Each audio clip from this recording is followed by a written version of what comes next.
드로아에 머물던 바울과 그 전도팀이 그 밤에 하나님께로부터 주어진 환상을 보게 됩니다. 마게도냐 한 사람이 건너와서 우리를 도우라는 요청을 듣고, 이것이 하나님께서 마게도냐 지역으로 자신들의 전도 여정을 바꾸게 하시는 계획이라는 사실을 믿음으로 받아들이게 됩니다. 그리고 아시아와 비두니아로 가는 길을 막은 그 성령님은 이 환상을 통해서 유럽 선교의 새로운 길을 열어 주셨습니다. 닫힌 문 뒤에 열린 문이 예비되어 있었다는 겁니다. 사랑하는 여러분, 우리의 인생 가운데도, 우리의 여정 가운데도 하나님이 모든 문을 닫으시는 경우는 없습니다. 어떤 문들이 닫히고 내가 의도하고 계획하던 일들이 제대로 풀리지 않는다면 그곳 뒤에 열려진 또 다른 하나님의 계획을 볼 수 있게 되기를 바랍니다. 그래서 온갖 우리의 구하는 것이나 생각과 지혜보다 크신 하나님께서 완전한 계획, 완전한 시간에 우리에게 가장 좋은 길로 인도해 주신다는 사실을 믿으실 수 있게 되기를 바랍니다. 전도팀을 인도해 주신 그 하나님께서 그들을 어떻게 이끌어 가시는지를 함께 보겠습니다. 11절, 12절, 13절 말씀까지 16장입니다. 읽겠습니다. 시작. 우리는 드로아에서 바다로 나와 배를 타고 사모드라게로 곧장 갔다가 이튿날 네아폴리로 갔습니다. 그곳에서 우리는 로마의 식민지로서 마케도니아 지방에서 첫째 가는 도시인 빌립보에 들어갔습니다. 우리는 그곳에서 며칠을 머물렀습니다. 안식일에 우리는 혹 기도할 곳을 찾을 수 있지 않을까 하는 기대감으로 성문 밖 강가로 나갔습니다. 우리는 그곳에 앉아서 거기 모여있던 여인들에게 말씀을 전했습니다. 아멘. 드디어 바울과 전도팀 일행은 에게해를 지나 사모드락에 도착했고, 그래서 유럽에 첫 발을 딛게 된 것입니다. 새롭게 열린 이 길이 이후에 전 세계 기독교 선교의 방향을 완전히 바꾸는 중요한 사건이 된다는 것을 그들 스스로도 깨닫지 못하고 있었을 겁니다. 그러나 이 과정을 통해 하나님께서는 유럽 선교 복음화를 이루게 하시고, 그 유럽을 통해서 전 세계 복음을 전파하게 하는 복음에 서진하는 경향들을 이끌어 가셨다는 겁니다. 그것이 결국은 땅 조선 땅에도 복음이 전파되어지고 우리에게도 하나님의 나라가 임하게 되었죠. 이곳 마케도니아는 현대 그리스의 북부 지역에 위치되어 있습니다. 구릉지대의 작은 도시 국가들을 통합해서 대제국 헬라의 기초를 놓은 필립과 그 아들 알렉산더의 고향이기도 합니다. 문화와 군사력으로 세계를 제패했던 그 마케도냐에 이제는 생명의 복음이 상륙해 그들에게 드디어 하나님의 복음이 전거되게 되었다는 겁니다. 그들은 수많은 영토를 확보한 대제국을 이루었지만 하늘나라에 대해서는 알지 못하고 있었습니다. 하나님의 나라, 진정하고 영원한 그 나라를 이제 그들에게 증거하기 시작하게 되었다는 겁니다. 마케도니아에서 제일 큰 도시였던 빌립보에 도착해서 며칠을 머물던 바울팀은 때마침 안식일을 맞이해서 기도할 곳을 찾아 나섭니다. 그런데 유대인들의 오랜 전통에 따라서 그들이 기도할 곳을 찾아갈 때 성문 밖 강가를 찾아갔다 합니다. 당시 빌립보에는 아마도 회당이 세워지지 못했던 것 같습니다. 유대인들의 10명 이상이 모여야 회당을 구성할 수 있는 조건이 이루어집니다. 그런데 그곳에 유대인 남자 성인 10명이 되지 않았던 것 같고, 그래도 그 가운데 소수의 사람들이 하나님을 경외하고 있었기 때문에 그들이 성문 밖 강가에서 일단의 무리들의 여성들이 예배를 드리고 있었다는 사실을 발견하게 된 겁니다. 그들 역시 하나님을 경외하는 사람들이었습니다. 그들도 역시 회당이 없었으니 강가로 나아가 그렇게 안식일을 지키기 위해서 기도의 시간을 갖고 있었던 것 같습니다. 바울은 그 여인들에게 복음을 전할 기회를 얻었습니다. 14절 15절 말씀 읽겠습니다. 시작. 말씀을 듣던 사람들 가운데 루디아라는 여인이 있었습니다. 그 여인은 두아디아라 도시에서 온 자주색 옷감 장수로서 하나님을 경외하는 사람이었습니다. 주께서 그 마음을 열어 바울의 말에 귀를 기울이게 하셨습니다. 루디아는 그 집안 식구들과 함께 세례를 받고 저를 참된 신자로 여기신다면 제 집에 오셔서 머물러 주십시오 하고 간청하면서 우리를 자기 집으로 데리고 갔습니다. 아멘. 그 강가에서 여러 명의 여인들이 말씀을 듣고 있었는데 특별히 그 가운데 루디아라는 한 여성이 마치 스펀지처럼 복음의 말씀을 흡수하고 있었다는 겁니다. 그리고 그는 복음에 적극적으로 반응합니다. 이 루디아라는 여인은 소아시아 두아디라 지역에서 온 여성 사업가라고 할 수 있겠습니다. 자주 옷감 장수였다. 여기 자주색 옷감은 당시에는 굉장히 고급 채색에 해당되는 옷감이었습니다. 대부분 왕족들이 이 자주색 옷들을 입었죠. 그렇기 때문에 이것은 서민들에게는 잘 팔려지지 않는 옷들 중에 하나였을 겁니다. 다시 말하면 꽤 괜찮은 기업을 하고 있는 여성 사업가라 이렇게 볼 수 있겠죠. 그런데 그 여인이 회당도 없는 빌립보 성문 밖에서 안식일을 지키며 기도하고 있었습니다. 이방인이었던 이 여인이 어떤 연유로 인해서 하나님을 알게 되고 하나님을 경외하게 됐는지는 알 수 없습니다. 그러나 주님께서 그 마음을 열어주셨고 그들이 기도하던 중에 바울이 전파하는 예수 그리스도에 관한 복음을 듣고 그녀는 적극적으로 그 말씀에 귀를 기울이게 되었다는 겁니다. 루디아는 유럽의 첫성 빌립보의 첫 번째 여제자가 되었고 그녀를 통해서 유럽 지역의 첫 번째 교회가 세워지게 되었습니다. 보십시오. 한 사람의 회심입니다. 이전에 예루살렘에서는 하루에 3,000명, 5,000명이 그리스도께로 돌아오는 엄청난 대추수의 시간도 있었습니다. 그리고 집단 회심을 통해서 많은 영혼들이 한꺼번에 주께로 돌아오기도 했지만, 그러나 바울과 그 전도팀들이 아시아와 비두니아 지역에서 복음을 전할 때 그 길을 막았던 성령님은 한 여인을 찾아갈 수 있도록 그들을 인도하고 계셨다는 겁니다. 한 영혼, 준비된 영혼이 있었고 그 여인이 촉매가 되어 유럽 선교의 문을 열게 하신 겁니다. 루디아는 복음을 받아들이자 전도팀을 자신의 집으로 초대했고 온 가족이 세례 받았을 뿐만 아니라 그 전도팀이 이동 중에 자신의 집에 머물며 지속적으로 사역을 할 수 있도록 적극적으로 후원하는 역할들을 하게 되었다는 겁니다. 그리고 이 과정에서 유명한 빌립보 교회가 시작되었습니다. 빌립보에는 또 다른 사건 하나도 일어났죠. 어느 날 기도하기 위해서 바울과 전도팀이 이동하던 중에 귀신 들린 여종 하나가 그들을 따라왔습니다. 그 여종은 귀신의 능력으로 사람들에게 점을 쳐주고 주인에게 많은 수익을 안겨주고 있던 여인입니다. 이 여종이 바울과 전도팀을 만나자 말자 전능하신 하나님, 그 크신 하나님의 복음을 전하고 있다라고 말하면서 계속해서 전도팀이 집중해서 복음을 전하지 못하도록 방해하고 있었다는 겁니다.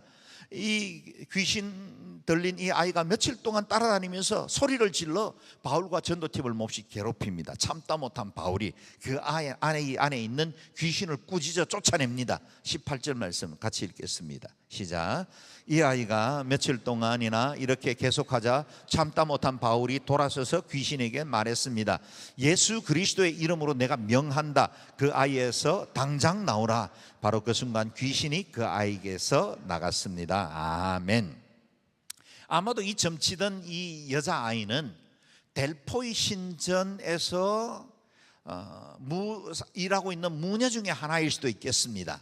당시 사람들은 이런 무녀들이 아폴로의 신탁을 받아 사람들의 미래를 점쳐준다고 믿고 있었고, 이 아이도 그런 형태의 귀신의 힘을 힘입어서 점을 쳐주고 있었던 것 같습니다. 그런데 사도 바울이 이 아이에게 있던 귀신을 쫓아내 버렸습니다. 그랬더니 더 이상 점치는 능력이 사라져 버리게 됩니다. 여종의 주인들에게 돈을 벌어줄 수 없게 되었습니다. 이 때문에 화가 난 주인들이 바울과 실라를 잡아다가 로마 관리들에게 끌고 갔고 고발하게 됩니다. 23절 24절을 읽겠습니다. 시작. 관리들은 그들을 심하게 때린 뒤 감옥에 던져넣고 간수에게 그들을 단단히 지키라고 명령했습니다. 이런 명령을 받은 간수는 그들을 깊숙한 감방에 가두고 발에는 쇠고랑을 채워 두었습니다. 일평생 귀신에 사로잡혀 있었고 자신이 돈을 벌어도 다 주인에게 착취당하던 이 가련한 여자아이에게 속해 있던 이 귀신을 쫓아내고 그 아이가 이제는 정상적인 삶을 살 수 있도록 회복시켜 줬습니다. 좋은 일을 한 것이죠. 그럼에도 불구하고 이 일이 오히려 다른 사람들에게 모함을 받고 매질을 당하고 감옥에 갇히게 되었습니다.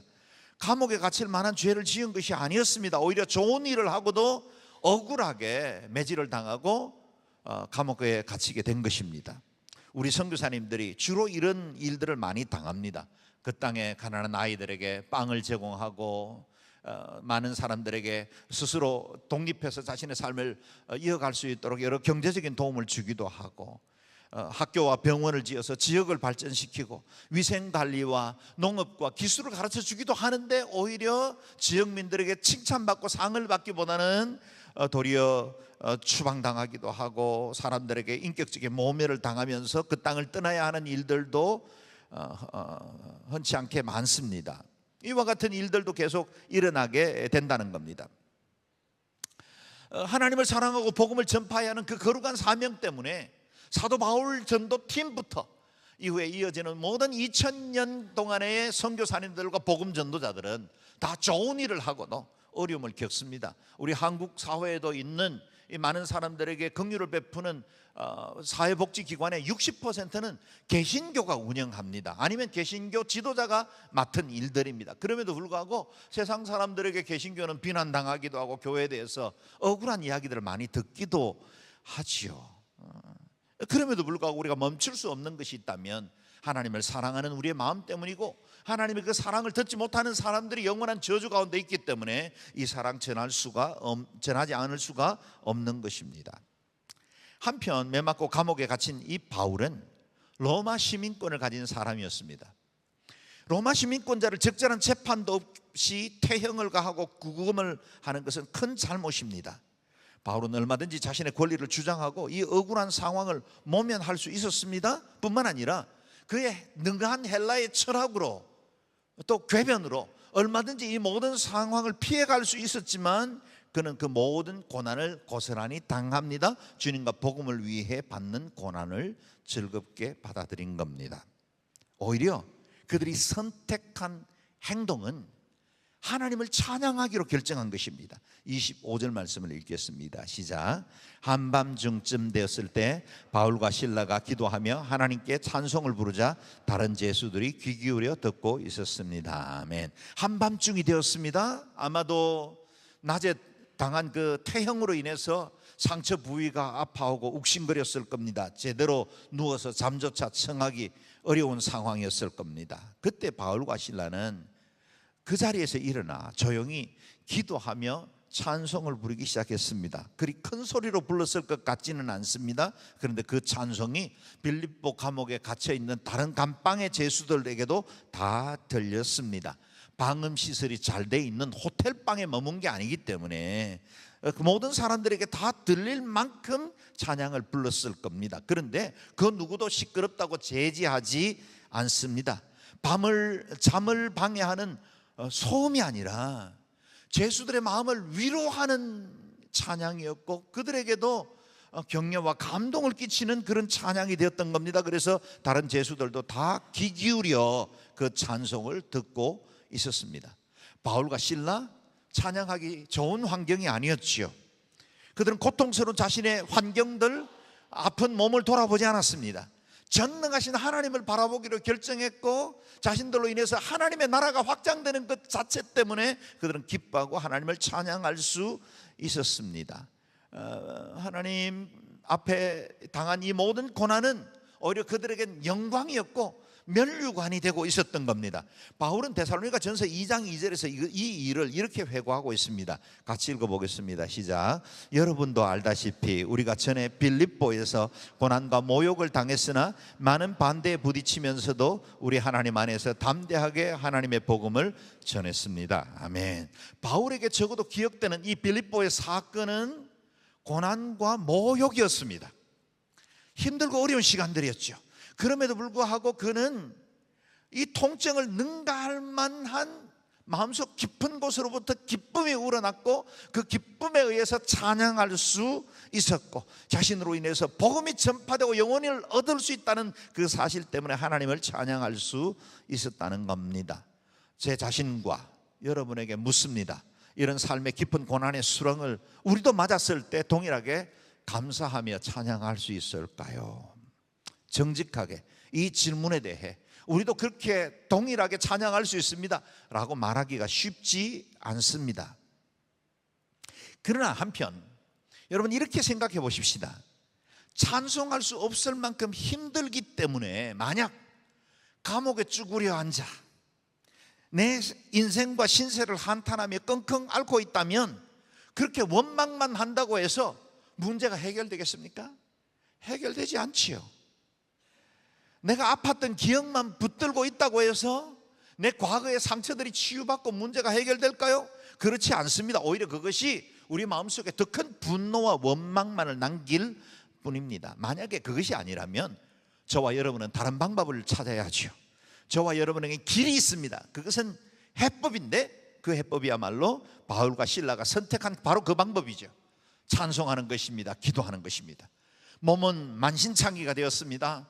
통증이 있습니다. 지금 여전히 눌려 있습니다. 어렵습니다. 미래는 어떻게 진행될지 알지 못합니다. 감옥 안에 갇혔습니다. 모든 자유를 잃어버린 상태입니다.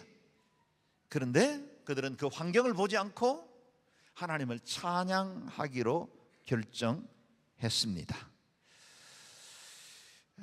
이와 같은 고난의 자리에 묵상하지 않고 내 아픈 기억들을 붙들고 있지 않고 하나님 앞에서 전능하신 하나님 그 능력의 주님을 바라보기로 결정하고 찬송하기로 뜻을 정한 겁니다. 이때 놀라운 일이 일어납니다. 26절 말씀 같이 읽어보죠. 시작.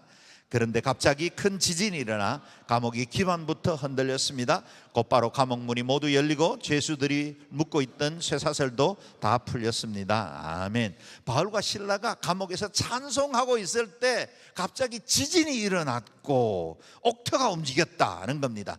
요즘도 여기저기에서 지진이 일어나고 있으니 사도 바울이 찬양하던 그 시간에 동일하게 그 지역에 지진이 일어났을 것이라고 반문할 수도 있겠죠. 실제로 우연히 그 시간에 지진이 일어났을 수도 있겠습니다. 그러나 지진이 일어난 것까지는 같은 시간 안에 이루어질 수 있겠지만 감옥문이 다 열리고 묶여있던 그 모든 쇠사슬이 다 끊어지는 것에 대해서는 어떻게 설명할 수 있겠습니까? 오직 하나님께서 행하신 일이라고 할 수밖에 없지요. 하나님께서는 그들이 환경을 보지 않고 하나님의 은혜를 노래하고 주님을 바라보기로 결정한 그 순간 놀라운 능력, 이 자연적인 이적을 통해서 살아계신 하나님을 증거하고 싶었던 것입니다.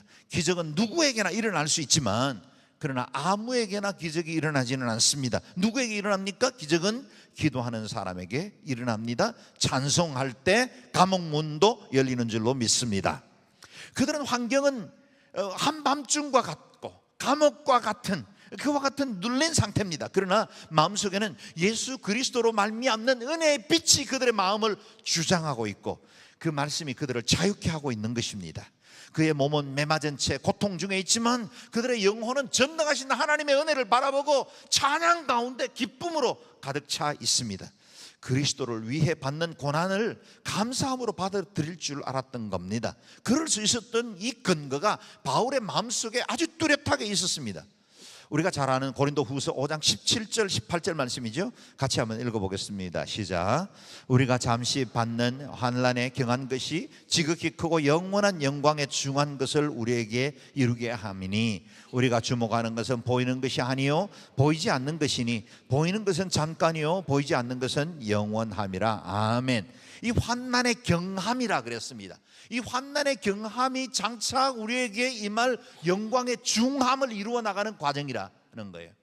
여러분, 환난의 가벼운 것이 어디 있겠습니까? 다른 사람들은 뭘 그것 가지고 그렇게 안달을 하니 그렇게 말할지 모르겠지만 적어도 당한 사람은 늘 크든 작든 그 고통은 자신에게 너무 큰 무게로 와닿습니다. 다른 사람들은 가볍게 여기는 질병이랄지라도 그 일을 당한 사람은 매 순간 불편하고 힘들기 때문에 힘들어할 수밖에 없는 거지요. 이 고난에서는, 고통에서는 가벼운 것은 없는 겁니다. 그런데 왜 사도 바울은 이 모든 고난이 가벼울 수 있다고 말할 수 있었을까요? 근거가 어딜까요? 그것은 앞으로 주어질 지극히 크고 영광스러운 영광에 비교해 봤을 때 그것은 가벼운 것이다는 겁니다. 여러분, 이 땅의 환난이 비록 우리 개인에게는 크고 어려움을 주는 것도 사실이지만 우리가 영광의 그 주님을 제대로 바라보기만 하면 그 하나님의 그 장차 우리에게 베푸실 상급과 영원한 천국을 생각하면 이 모든 것들이 작아지기 시작합니다. 그리고 이 땅에 보이는 것은 잠깐이요 보이지 않는 것은 영원합니다. 그래서 항상 어떤 환경, 어떤 상황을 만날지라도 여러분 하나님을 바라보는 일에 실패하지 않기를 주의 이름으로 축원합니다. 저는 신병훈련을 마치고 강원도 양구에 있는 한 부대에 탄약관리병으로 배치되었습니다. 얼마간 부대 생활도 적응하고 일도 익히고 있는 중이었는데 불과 몇 개월 되지 않아서 전출 명령이 떨어졌습니다. 제가 근무하던 2사단에 발칸포대를 새로 창립하면서 거기에 필요한 탄약관리병 주특기가 필요했기 때문에 제가 전출된 겁니다. 더블백을 메고 지시하는 곳으로 가봤더니 너무 어처구니가 없는 거예요.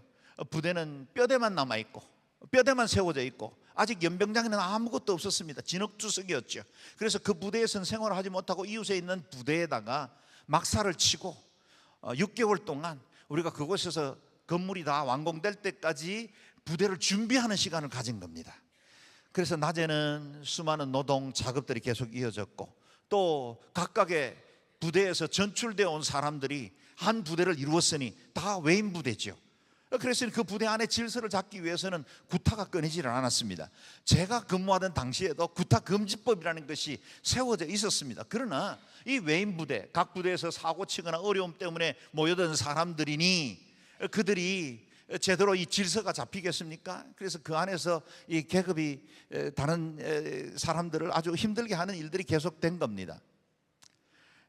그야말로 낮에는 여러 가지 노동으로 인해서 힘들고 밤에는 두들겨 맞지 않고는 잠자리에 들 수 없는 그런 밤들이 계속되고 있었습니다.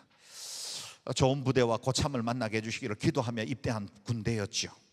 저도 이제 막 20세 되던 해에 예수를 만났고 그때 거듭난 그 감격과 은혜 때문에 주님의 복음을 전파하고 고향의 교회도 개척하고 가는 곳곳마다 봉사하고 섬기는 일을 그렇게 기쁘게 하다가 이제 군 부대에 가서 이제 가기 전에 하나님께서 제게 좋은 부대도 허락하시고 좋은 부대장과 고참들을 허락해 주십시오 기도하고 갔는데 웬걸 전혀 반대 상황이 벌어지고 있었던 겁니다. 그러나 제가 힘들고 원망한다고 해서 창설부대가 분위기가 바뀌지는 않을 겁니다. 구타가 멈추지도 않을 것이었습니다. 한 가지 제가 할 수 있는 일은 하나님을 바라보는 일이고 이와 같은 어려운 환경 중에도 하나님의 은혜를 굳게 붙드는 일이었습니다. 예배를 지키는 일이었습니다. 주일에 이제 막대기 하나 단 이병이 예배에 가겠다고 막사를 나서는 것 자체가 바늘방석입니다. 고참들의 눈초리가 굉장히 따갑죠. 자칫하면 또 일요일 날도 다 작업으로 모이고 삽자루를 들고 나가야 되는데 이 이등병이 예배 드리겠다고 나가면 고참들이 예배 다녀온 채를 그냥 두겠습니까? 예배 다녀오면 또 여러 가지 힘든 일들 수모가 기다리고 있었습니다. 그러나 주의를 지키는 것을 멈추지 않았죠. 부대에서는 도육하는 아주 심한 기독교 환자라는 사실이 점차 알려지게 되었습니다. 그래서 얘는 못 말릴 아다 이렇게 밝혀진 거죠. 그래서 낮에 괴롭히던 그 고참들도 밤에 잠자리에 누울 즈음에 저를 막사 앞으로 불러냅니다. 그리고 도의병 찬송 한발 장전. 그래서 제가 막사 앞에 서서 다른 사람들은 다 누워서 있는 그 텐트 6개가 쭉 쳐 있었는데 그 앞에 연병장에 혼자 서서 찬양을 불렀습니다. 저 멀리 배는 나의 시온성 오 거룩한 곳 아버지 집. 옛날에는 제가 참 잘했습니다. 이렇게 찬양을 부르면 연병장과 막사는 그야말로 지죽은 듯 조용해졌어요. 모든 사람들이 귀 기울여 들었습니다. 다들 어렵죠, 두렵죠. 창설부대에서 마음 편한 사람 아무도 없었을 겁니다. 그런데 그 찬양이 단순히 기독교인들 뿐만 아니라 믿지 않는 사람들에게도 큰 위로가 된 겁니다. 그래서 이후에 제가 매일 저녁 찬양을 하나씩 부르면 도의병 그 찬양 굉장히 내가 위로받는다 그런 말들을 왕왕 들을 수 있었습니다. 이런 날들이 이어지면서 저도 용기와 힘을 얻었지만 무엇보다 이후에 그 부대에서 독한 예수쟁이로 알려지게 됐고 주일에 교회 가는 것은 아무도 말리지 않게 됐고 회식 자리에 그 누구도 술잔을 권하지 않았습니다. 후에는 군종사병이 돼서 발칸포대 신앙생활을 이끌어가는 역할까지 할 수 있게 되었습니다. 사랑하는 여러분, 여러분의 인생의 깊은 밤을 보내고 있습니까?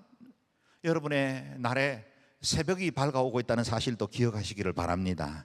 생각건대 현재의 고난은 장차 우리에게 나타날 영광과 비교할 수 없도다. 여러분, 우리에게 주어진 이 고난들이 분명히 심각하지만 사람들이 다 이해하고 알아주지도 못하겠지만, 그러나 여러분, 이 모든 현재의 고난은 우리가 장차 맞이하게 될 영광에는 좋게 비교할 수도 없는 것이 될 줄로 믿습니다. 무슨 일을 만나든지 주님을 붙드는 일에 약해지지 마시기를 바랍니다. 감옥 같은 환경, 깊은 어둠 속에서도 하나님을 찬양하고 주님을 붙들기 시작하면 감옥터가 움직이고 감옥 문이 열리고 묶여있던 착고가 풀려지는 역사가 일어나게 될 것입니다. 찬양하십시오. 언제까지 찬양해야 할까요? 나를 묶고 있는 쇠고랑이 끊어질 때까지, 내 인생을 가두고 있는 그 문이 열릴 때까지 이 기도하는 일, 찬양하는 일을 멈추지 않게 되기를 바랍니다.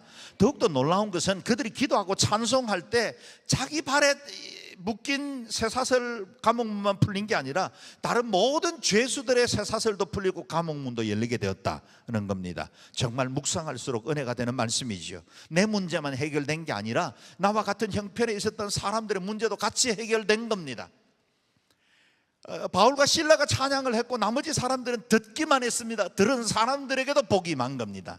사랑하는 여러분, 아십니까? 믿음의 사람들이 주님 앞에 바로 서서 하나님을 바라보기로 하기로 결정하면 우리의 가정들이 복받게 될 것입니다. 우리가 속해 있는 직장과 일터도 복을 받게 될 것입니다. 우리가 이곳에서 예배하는 동안에 영종도가 복받을 줄로 믿습니다. 우리가 하나님 앞에 바로 서 있으면 이 선한 영향력이 드러납니다. 그래서 여러분이 축복의 통로입니다. 여러분의 예배와 찬양을 통해 여러분의 가정이 변화되고 직장과 일터가 새로워지고 이 지역사회를 변화시키는 축복의 통로 되기를 주의 이름으로 축원합니다. 아멘. 감옥문이 열린 것은 분명 기적이었지만 하나님께서는 이것보다 더 중요한 일을 하셔야만 했습니다. 준비된 영혼을 구원하는 일이죠. 27절에서 30절 말씀까지 읽겠습니다. 시작. 간수가 잠 깨어 일어나 감옥문이 모두 열린 것을 보자 죄수들이 도망친 줄로 생각하고 칼을 뽑아 자살하려고 했습니다. 그때 바울이 큰 소리로 외쳤습니다. 당신 몸을 상하게 하지 마시오. 우리가 다 여기 있어. 간수는 등불을 달라고 하더니 불이 나게 달려들어와 부들부들 떨면서 바울과 실라 앞에 엎드렸습니다. 그러고는 그들을 밖으로 데리고 나오면서 물었습니다. 선생님들, 제가 구원받으려면 어떻게 해야 합니까? 아멘. 빌립보 감옥을 지키던 간수는 감옥문이 다 열린 것을 보고 죄수들이 다 탈출했으니 당시의 로마법에 따라서 그 탈출한 죄수들을 대신해서 자기가 죽음 사형을 당할 것을 알았습니다. 그래서 그 죄를 묻기 전에 자살하려고 했습니다. 그때 바울이 큰 소리로 그의 행동을 제지하죠. 우리가 다 여기 있어. 당신 몸을 해하지 마시오. 우리가 다 여기 있어. 당신 몸을 해하지 마시오. 여러분, 감옥문이 다 열렸고 쇠고랑이 다 풀어졌는데 그 감옥에 있던 죄수들 중에 어느 누구도 꼼짝하지 않고 그 자리에 앉아 있었다는 것, 이건 또 다른 기적 아닙니까?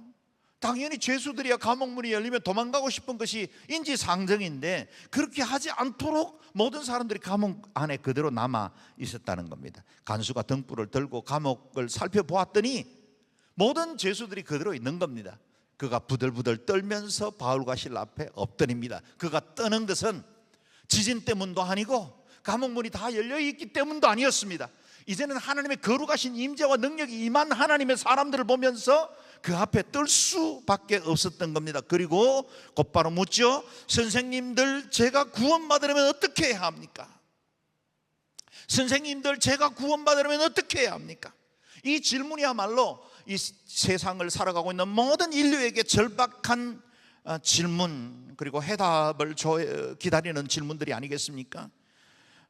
모든 사람들이 이렇게 물어야 합니다. 왜 그렇습니까? 인간은 죄로 인해서 멸망받을 수밖에 없는 상태에 있고 모든 사람들은 자신의 진노 아래서 스스로 멸망받을 수밖에 없는 존재이기 때문에 이렇게 물어야죠. 우리가 어떻게 하면 구원을 받을 수 있습니까? 저는 이 말씀을 묵상하는 중에 이런 생각도 떠올랐습니다. 여전히 15년째 전 세계에서 자살률 1위, OECD 국가 가운데 늘 1위를 지키고 있는 이 대한민국, 왜 이렇게 많이들 자신의 생명을 스스로 해하려고 하는가? 그때 당신 몸을 상하게 하지 마시오. 내가 여기 있습니다. 내가 당신의 친구가 되겠습니다. 당신의 어렵고 힘든 상황 나도 손잡고 같이 가겠습니다. 이렇게 말해줄 사람들이 필요하지 않을까요? 모든 사람들이 선생님들, 내가 구원받으려면 어떻게 해야 합니까? 지금 이 절망적인 상황에서, 나의 이 깊은 우울증에서, 나의 이 수많은 장애와 엄청난 빛 앞에서 나는 어떻게 해야 합니까? 내가 어떻게 하면 구원받을까요? 그때 누군가가 당신의 몸을 해하지 마십시오. 우리가 옆에 있습니다 라고 말해줄 누군가가 필요한 겁니다. 그럼에도 이와 같은 이 질문이 세상 곳곳에서 들려옴에도 불구하고 세상에 그 답을 주지 않는 그들 때문에 사람들은 절망하고 낙심하다가 스스로 자기의 몸을 행하기도 합니다. 그러나 여러분 아시지요? 우리는 답을 가지고 있습니다. 저와 여러분이 가지고 있는 답입니다. 31절 32절 같이 읽겠습니다. 시작. 그들이 대답했습니다. 주 예수를 믿으시오. 그러면 당신과 당신의 집안이 구원을 받을 것입니다. 그러고 나서 바울과 실라는 그와 그 온 집안 사람들에게 주의 말씀을 전해 주었습니다. 아멘. 주 예수를 믿으시오. 하나님의 아들 예수 그리스도를 믿기만 하면 구원을 받습니다. 여기 간수는 묻습니다. 내가 무엇을 하여야 구원을 얻겠습니까? 행위신앙이죠. 내가 어떤 행동을 해야 무엇으로 내가 구원을 받을 수 있습니까? 이렇게 묻습니다. 그런데 바울은 무엇을 해서 얻는 구원이 아니라 주 예수를 믿기만 하면 얻는다라고 말해주고 있는 겁니다. 이 땅의 공로나 행위나 종교적인 의로 구원받는 게 아니라 예수 그리스도께로 나아오기만 하면 구원을 얻습니다. 그 은혜, 값없이 베풀어 주시는 십자가의 그 사랑, 그 십자가에서 대속의 은혜로 우리의 모든 죄과를 다 짊어지시고 하나님께서 우리의 모든 저주를 다 담당해 주심으로 우리에게 거저 주어진 은혜, 하나님 나를 위해서 행하신 그 은혜를 믿음으로 받아들이기만 하면 얻는 그 구원, 그게 선언되어야 한다는 겁니다. 주 예수를 믿으시오. 그러면 당신과 당신 집안이 구원을 받을 것입니다. 여러분, 이 소리를 기다리는 사람들이 얼마나 많습니까? 주 예수를 믿으시오. 그러면 당신과 당신의 집안이 새로워질 겁니다. 구원받을 겁니다. 당신 인생 가운데도 소망이 주어질 겁니다. 당신이 다시 한번 꿈꾸고 인생을 개척해 나갈 용기를 얻게 될 것입니다. 그렇습니다. 믿기만 하면 구원받습니다. 오직 믿음입니다. 오직 은혜입니다. 다른 것을 더하지도 말고 빼지도 마십시오. 오직 믿음으로 구원받고 오직 예수 그리스도가 저와 여러분의 인생의 유일한 해답이 되시기를 주의 이름으로 축원합니다. 그리고 이 관수의 변화를 보십시오. 33절 34절 읽겠습니다. 시작. 그날 밤 그 시간에 간수는 그들을 데려다가 상처 부위를 씻어 주었습니다. 그러고는 당장 그와 그 온 가족이 세례를 받았습니다. 간수는 그들을 자기 집으로 데려가 음식을 대접했습니다. 그는 자신과 온 가족이 하나님을 믿게 된 것으로 인해 기쁨이 가득했습니다. 아멘. 간수 한 사람의 변화로 인해서 온 가족이 구원을 받았습니다. 주 예수를 믿어라. 그리하면 너와 너의 집이, 내 집안이 다 구원을 받을 것이다. 그 말씀 그대로 온 가족이 변화받고 세례받아 영생을 누리게 된 것입니다. 주 예수를 저와 여러분이 믿고 있다면 우리 온 가족이 구원을 받게 해야 합니다. 물론 가족 전도하기가 제일 어렵다는 걸 잘 압니다. 그러나 만약 우리 안에 살아계신 그 하나님이, 예수 그리스도가 유일한 구주가, 성령님의 그 능력이 우리 안에 거한다면 이 구원은 우리 안에 머물러 있을 수가 없습니다. 전해야 합니다. 구원받게 해야 합니다. 우리를 통해 하나님의 사랑이 흘러가게 해야 합니다. 그래서 주 예수를 믿어라. 그리하면 너와 너의 집안이 구원을 받을 것이다 말씀하신 것처럼 여러분, 예수 믿는 여러분으로 인해서 여러분의 모든 집안들이 구원받게 되기를 바랍니다. 그래서 여러분의 인생에 묶여있는 사슬들도 끊어지기를 바라고, 여러분을 가두고 있는 과거와 한계들의 옥문도 열리기를 바라고, 여러분의 찬송과 기도를 통해 새로운 기적을 경험하고 새로운 은혜의 빛을 향해 나아가는 놀라운 인생으로 변화받기를 주의 이름으로 축원합니다. 아멘. 기도하겠습니다. 기도할 때 하나님, 우리의 인생 가운데도 있는 착고들과 감옥문이 열리게 도와주시옵소서. 그래서 하나님 앞에 새로워지기를 원합니다. 우리가 더욱더 온전한 하나님의 백성으로 세워지기를 원합니다. 우리 개인만 구원받은 것이 아니라, 새로워진 것이 아니라 우리의 가족들도 우리의 집안이 다 구원을 받게 도와 주시옵소서. 특별히 스스로의 몸을 해하려고 하고 있는 우리 주변에 있는 수많은 사람들에게 우리가 다 여기 있습니다. 우리가 다 여기 있습니다. 당신 곁에 있습니다. 위로하고 회복하고 살려주고 치유하고 온전케 하는 일에 쓰임받는 저희들이 되게 도와주옵소서. 통성으로 기도하겠습니다.